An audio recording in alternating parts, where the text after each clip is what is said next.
ഒറ്റ രാത്രിയിലെ പെരുമഴ ബാക്കിയാക്കിയ ഉരുൾപ്പാച്ചിലിൽ അനാഥരാക്കപ്പെട്ട ഒരുപാട് മനുഷ്യർക്ക് അന്തിയുറങ്ങാനുള്ള സ്നേഹഭവനങ്ങൾക്ക് വയനാട്ടിൽ ശിലയിട്ടു.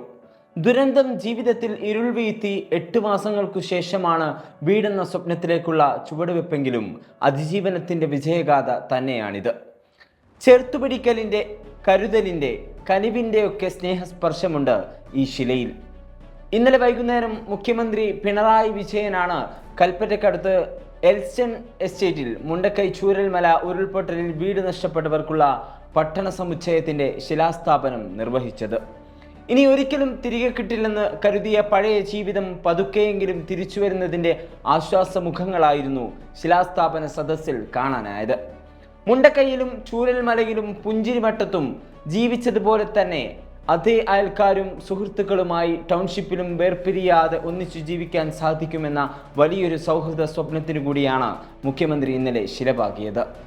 ശിലാസ്ഥാപന ചടങ്ങിൽ മുഖ്യമന്ത്രി ചൂണ്ടിക്കാട്ടിയ കേന്ദ്ര അവഗണനയെ നിസ്സാരമായി കാണാനാവില്ല. ഒരു ഫെഡറൽ സംവിധാനം നിലനിൽക്കുന്ന രാജ്യത്ത് BJP നിയന്ത്രിക്കുന്ന മോദി സർക്കാർ വയനാട്ടിലെ ദുരന്തബാധിതരുടെ കാര്യത്തിൽ കൈക്കൊണ്ട നിലപാട് മനുഷ്യത്വപരമല്ലെന്ന കാര്യത്തിൽ തർക്കമില്ല. ദുരന്തമുണ്ടായതിന്റെ 10ാം നാൾ മോദി വയനാട് സന്ദർശിച്ച് ദുരന്തത്തിന്റെ തീവ്രത കണ്ടറിഞ്ഞതാണ്. ഒപ്പമുണ്ട് എന്ന് പ്രഖ്യാപിച്ചാണ് അദ്ദേഹം തിരിച്ചുപോയത്. എന്നാൽ കേന്ദ്ര സർക്കാരിൽ നിന്ന് ആശ്വാസത്തിന്റെ കണിക പോലും ഉണ്ടായില്ല എന്നത് ഖേദകരം തന്നെയാണ്.